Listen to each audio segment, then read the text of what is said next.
ಇದು ತುಂಬಿದ ಮನೆಯೇ ಅಲ್ಲ ಅಲ್ಲ, ನನ್ನ ಪಾರ್ವತಿ ನನ್ನ ಮನೆ ಸ್ಮಶಾನಕ್ಕಿಂತ ನುಗ್ಗಿದು. ಎಂತ ಬುದ್ಧಿಯೇ ನೀವು?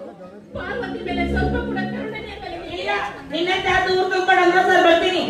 ಮನೆ ಮನೆಯವರಿಗೆ ಮಣ್ಣು ಕೂಡಿ ಯಾವನೇ ತಗೊಂಡಂತ ಹಾಳಾದವಳು ಬೈನ ಅವಳ ಪವಿತ್ರವಾದ ತಾಯಿ ಗರ್ಭಕ್ಕೆ ಏಕೆ ಚಚ್ಚದಿರು?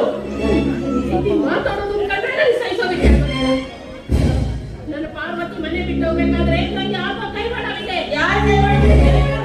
ಪಾರ್ವತಿ ಕಂಡ್ರೆ ಮೊದಲೇ ಸೇರ್ತಾ ಇರಲಿಲ್ಲ.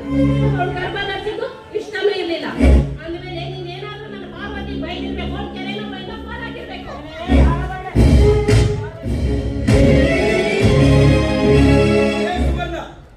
ಯಾಕೆ ನನ್ನ ತಾಯಿ ಮೇಲೆ ಕೈ ಮಾಡ್ತಾ ಇತ್ತು? ಪಾರ್ವತಿ ನಾನು ಊರು ಬಿಡ್ತಿದ್ದೆ. ಈ ಮಾತು ನಿಮಗಾದ್ರೆ ಸರಿ ಅಮ್ಮ, ಅವ್ರು ಹೇಳೋ ಮಾತು ನಿಜ ಏನಮ್ಮ? ರಾಮನಗೌಡ, ನಿಜನೋ ಸುಳ್ಳು ಒಟ್ಟಿನಲ್ಲಿ ಈ ರೀತಿ ಬದುಕಿ ಮಾಡಿದ್ರೆ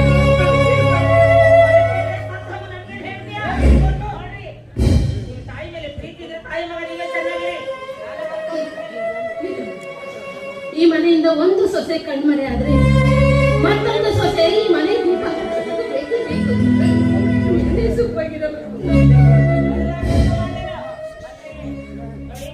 ನಿಮ್ಮಮ್ಮ ಈ ಮನೇಲಿದ್ರೆ ನಾನು ನಿಮಗೇನು ಗೊತ್ತಾಗೋದಿಲ್ಲ.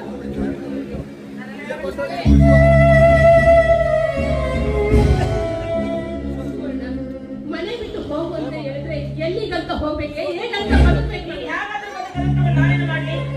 ಬದುಕೋದಕ್ಕೆ ಏನಾದ್ರೂ ಬೇಕಾದ್ರೂ ಕೇಳು, ನಾನು ಕೊಡ್ತೀನಿ. ಆದ್ರೆ ನೀನು ಮಾತ್ರ ಈ ಮನೇಲಿ ಇರ್ಬೋದು.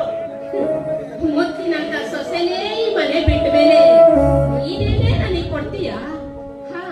ಹಾಗೂ ಕೊಡೋ ಮನಸ್ಸಿದ್ರೆ ನನ್ನ ಸೊಸೆಗಾಗಿ ತಂದಿರುವ ಹಸಿರು ಬಳೆಗಳನ್ನ ಪಡೆಯಲಿದೆ. ಅದು ನೋಡ್ತಾ ನನ್ನ ದುಃಖ.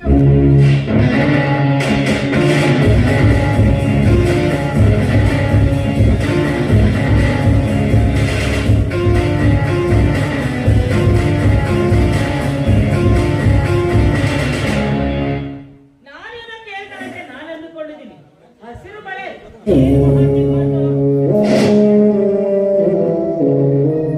ಸುವರ್ಣ, ಇದರ ಕಿಮ್ಮತ್ತು ಸಣ್ಣದಿರ್ಬೋದು, ಆದ್ರೆ ಸಮಾಜದಲ್ಲಿ